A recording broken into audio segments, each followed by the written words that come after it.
Welcome to Booktopia TV. I'm Andrew Cattanach, and joining me is Mark Greig, son of Tony Greig and co-author of the latest book on Tony Greig, A Family Memoir. Mark, thanks for joining us. Pleasure. You've written the book along with your grandmother, Joycey. Correct. It's a fantastic book. Congratulations on it again. Thank you. When did you decide to write a book on Tony? Well, it was a thought that has actually been in the family for a while. My auntie, Molly Joy, we're all fascinated by my grandmother's story. So obviously my father's story is very interesting and he was one of those larger-than-life characters. But Joyce's story is pretty interesting as well. Absolutely. So we've had this thought of recording it because, I think from a family's perspective, no one's ever documented it. And, there's some really interesting anecdotes in there about her life. So that's always been around. No one's actually done it. And I think Dad's death in December last year did a couple of things. One is, it saddened us all, obviously, but the thing for me and my sister, we actually went over and visited Joycey not long after Dad died to comfort her. She's in South Africa, and it hit her really, really hard, as it did all of us, but particularly I think losing her eldest child. They were very close, and we were there to try and comfort her and help her with the grief. And during that time, so the first couple of days we were sitting with her, and my auntie Molly Joy was there as well. We cried, we laughed, and then she just started telling beautiful stories. And these are stories that I have heard some of them, but I hadn't heard it in the love and the heart that she put into these stories. And they really moved us all, man. And I think from my perspective, I started to get a bit nervous. So I've lost both my parents now to cancer, and I've lost all my grandparents. And Joycey's 94 years old. She's the last one in the family that has that connection to that generation. And I just thought this just has to be written about. Fortunately, I had a lot of people helping me with my aunties and uncle, and also my sister. And we all got together. And though I did a lot of the writing of the second half of the book, we managed to extract that first 7 chapters from Joycey. And they are beautiful. They really are an interesting insight into the life of Tony Greig. Oh, it's incredible. I mean, some of the parts that she wrote were emotional and raw. Was there anything that you learnt about her life that you didn't already know from the book? Well, absolutely. I mean, I think when people read the book, they'll see there's a huge amount of anguish in her life at various times. Dad, as a kid in South Africa, had a very unique upbringing, and I think people will see a lot of his character that they're aware of through his public profile. They'll see where that came from through that South African upbringing.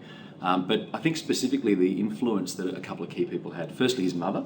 She had a wonderful sense of family, very loving lady. And then his father. His father's got a fascinating life.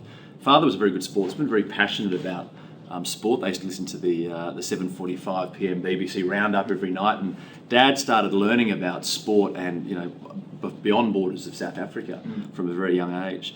But Sandy didn't get a chance to play any sport. He could have. He was very good at cricket, football, golf, but he went to war at 17 years old, and he was a airman for Bomber Command, and the insight that we've given into his life is quite fascinating because Bomber Command is. And I've learned, this is what I've learned about. I probably should have known more about my grandfather, and I felt guilty that I didn't. But one in 6 people survived 30 missions for Bomber Command. 1 in 40 survived 60 missions. He did 54 missions, and he was decorated as a Distinguished Flying Cross. He got given that by King George, and also Distinguished Service Order. So when you talk about fear and facing bouncers of Tomo and Lily, that's one thing. But when you're actually put in a plane, a Lancaster over Germany, and you are a target in the sky and you're facing flak and all sorts of things coming at you, that's real fear. And I think every time he went on one of those 54 missions, his life was at risk. And I think Dad developed a real sense of an understanding of what fear actually is through that. But also there's a fascinating love story. My grandmother actually was married prior to my grandfather, and he actually was captured into Brooke. And there's quite an insight into the drama that caused in her life when she eventually, when he was a prisoner of war, she met this Andy Greig in South Africa, a Scotsman, fell in love, and it created a lot of tension in the family, back in those days particularly. So there's an interesting love story there as well. Yeah, no, it's incredible. Your father was probably 2 things to 2 generations. For one generation, he was a fearless cricketer. For another, he was an icon of media. What do you think he saw himself as? I think a showman, an entertainer. Yeah, I've chatted to Dad on a number of occasions about this, and whether it be, dispatching Lily for 4 and signalling his own 4s like he did in the 74-75 Gabba test, which I think those people that were around watching cricket at that time and saw this flamboyant captain of the England side, who was a South African, sort of giving it to the Aussies, who had this amazing pace attack. I think he was entertaining, just like he was. The 76 Tour of India was one of his highlights of his career.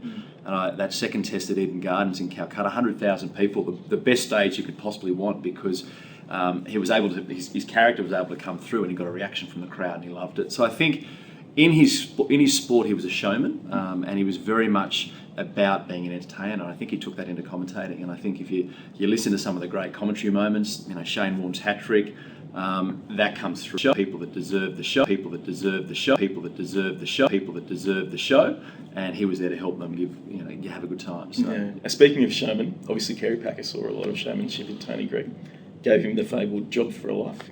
Can you expand about how they were so close? The origins of their story, I guess. Yeah, sure. Look, it's probably one of the most popular questions I get asked. The other question is, can you play cricket like your dad, which is a clear no. But yeah, why were they close? I think there was a number of things. I think first and foremost, they both were passionate about sport. Kerry had an amazing ability to extract information from people. He certainly didn't get it reading books. He would get the best in the business to come and sit down with him, and he would talk to them. And with cricket, guys like Jack Kramer, who was responsible for a lot of the revolution of tennis. Dad, from his perspective, was an expert on the matter of cricket, and that's when they became close. The thing that I think really started their relationship was the commitment Dad made towards World Series cricket. Dad sacrificed, the most coveted job in cricket, which was the captain of England, and he was sacked for that for joining Kerry Packer. And I think the other thing was that the media went after Dad in England. So Kerry wasn't well known in England at the time, but definitely from a media perspective, Dad sort of took the barrage of that bad media, and the media was very much the establishment, supporting the establishment of the game.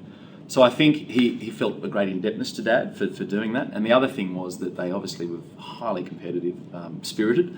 They were large-than-life characters, both of them huge men, had a lot of presence in a room, and I think that drawed a sense of friendship just by being similar in those ways. When I was a kid, the competitions they used to have are just unbelievable, and I've told a lot of these stories. But James, who was a bit older than me, we used to hang out at Palm Beach at their house there, and they used to get the jet skis out, and who could jump highest through the waves. And I'd be sitting there as a kid watching these guys competition, and James would get caught up in it, and whether it be on the go-kart tracks, and I talk about actually a race that I had against Mr. Packer on a go-kart, which is quite an extraordinary experience. So he obviously won. Even though he gave me a fair head start, and it's a funny evolution of a friendship. And when I look at those two, it was a very serious friendship, obviously in the early days, but I think a lot of it was enjoyment. They were wild adventurers. They went hunting in Africa. They had some great fishing trips. They went scuba diving together off the continental shelf, and I think they had fun. Yeah. So in the long term, we now know through Tony and Ian Chappell and other people about how important World Series cricket was. I know you were young, but could you see a lasting impact when he was taking that flack? Oh, look, I think when I was young, I was too young to really see it. I don't think anyone saw it. I mean, the media certainly didn't see it. Even his parents couldn't come to terms with the fact that, he didn't resign as captain before making the decision. But there was a reason for that. He had promised Kerry that he would keep it a secret, and there was a reason that Kerry wanted to keep it a secret. And he's the sort of guy when you shake his hand and look him in the eye, you know that he means secret is not a small word. So Dad, did that. Obviously kept that integrity in the relationship. But I think at the time, no one knew. I mean, I certainly think the players felt they were doing the right thing for the future of the game, and history now tells us that they certainly did. And I hope every millionaire cricketer out there recognises it, and I'm sure they do. I know people like Michael Clark certainly recognise it because I've spoken to him about it. But yeah, it's a very different game today because of those changes. Yeah, and obviously your father was, even though he was obviously a huge cricketer, loved cricket, loved sport, his father famously told him to go to university. Yes. Tony went to England, scored 200 in his debut, and then never looked back, said, I'm not coming back for university. And you've chosen a path outside of cricket, although I'm sure you're a pretty fine cricketer in your own right. Social cricketer. What sort of values did your father help instill outside of cricket?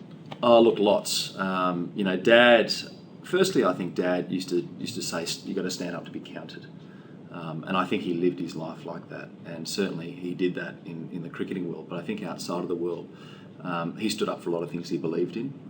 A lot of people may not be aware that Dad was epileptic, and he served 18 years on the board of the Epilepsy Action Group in Australia. And I think the reason he did that, because he was told when he contracted epilepsy at a young age, he was diagnosed about 12, and the family found out about it the first time when he was throwing a ball up to play tennis against a school rival, a guy by the name of Charlie Pope, and he flaked out, had a seizure. Which distressed his mother highly, and they eventually worked out that he had some scarring on his left temporal, and that was mainly because of a car accident, we believe, that he had on a truck at the farm. And so he had epilepsy, and he was told he couldn't ride bikes, he couldn't swim, he couldn't walk on cliff tops, all sorts of things that would put his life at danger, and he didn't believe any of it. He went out there and lived a very normal life. In actual fact, if it wasn't for the fact that he took epilepsy pills every morning, I'd have no idea that he had epilepsy. Because you say in the book that you never actually saw a seizure. I never saw a seizure until the day that he died. Yeah. He had one on the day that he died, and that was the first time I saw it. Now, my mother saw a seizure, and his second wife, Vivian, saw a seizure, but as kids, we never saw one. And he certainly didn't let it stop his approach to life. Yeah. So I think his honesty and integrity are probably the two big values that I've learned from him. And no doubt he instilled a lot of values of, never used to call someone by their first name. In actual fact, I mentioned Mr. Packer as Kerry in the book, and I started writing, and I just found that very difficult. I was writing Mr. Packer the whole time, the likes of Richie Benno too. I've never called Richie Benno Richie. I just can't, because Dad's always instilled that discipline and those manners as a kid. And my brother and sister, who are quite young, my youngest brother and sister, their manners are impeccable. They are, and that was from Dad. Yeah, Oh, incredible. And one last question. I'm going to test your honour and integrity right now. Yeah, sure. There's a Tri-Series game on between England, South Africa and Australia. Who's Tony barracking for? Well, this is a really tough question. So I have to answer this a bit longer than just giving you the team, because my dad was an antagonist. He loved it. And I would have to ask you who's asking the question, because if you're an Australian asking the question, he'll go for England or South Africa. He chose that, he was a devil's advocate. And I think that's one of the great additions to the Channel 9 commentary team, is that he could provide that independence. I can guarantee you that if it was a rugby decision, he'd say the Wallabies, which is interesting. Yeah. Because his brother, who a lot of people won't know, also played cricket for England, and he had 2 caps in 1982, Ian. Ian is absolute England for rugby, for cricket, for everything. Whereas Dad's a bit different. He loves the Wallabies, and we used to watch the Wallabies together as kids. Obviously, we've been here since since we moved out here in '78. But I don't actually think he'd give you a straight answer. And if you're a South African, he'd probably rival, create some sort of conversation around it, rather than actually give you a side that he'd support. Passionately in his heart, I think he's a South African when it comes to, he just loves South Africa. And England's obviously been a tough journey for him, but he's also very loyal to England as well. So I know I didn't give you a specific answer, but that's because I can't. It's fine. Probably one of the biggest points in Tony's career was when Billy Birmingham released The 12th Man. Before then, they were icons, but then they just became legends on the Australian landscape. How did he feel about that? I think all the commentators were a bit concerned by it initially, because they weren't sure quite, what was going to come out on this tape, and they were all sent one. I think it wasn't a tape, and when we got our first one, it was a record. And I remember Dad coming home and playing it to us, and Mum being deeply concerned by the language that was on it. And I think she was probably concerned that what maybe people out there might think we spoke like that at home. But look, I think Dad actually came to really respect Billy Birmingham for his talents, and I think he started to realise that it was the popularity of the actual record when it was released was in his benefit. There were people out there that actually became aware of Tony Greig through those tapes, and not because they were avid cricket followers. So he really leveraged that in terms of his profile. Not all the commentators felt that way, and I think Billy Birmingham probably got a few letters of complaint, but I think from Dad's perspective, he saw it as a positive thing, and I've got to know Billy now, and I think it was fantastic. One thing I will mention though is that when they came out, I was called a pigeon-toed pea-brain for about 3 weeks. All the young kids at school that I was at.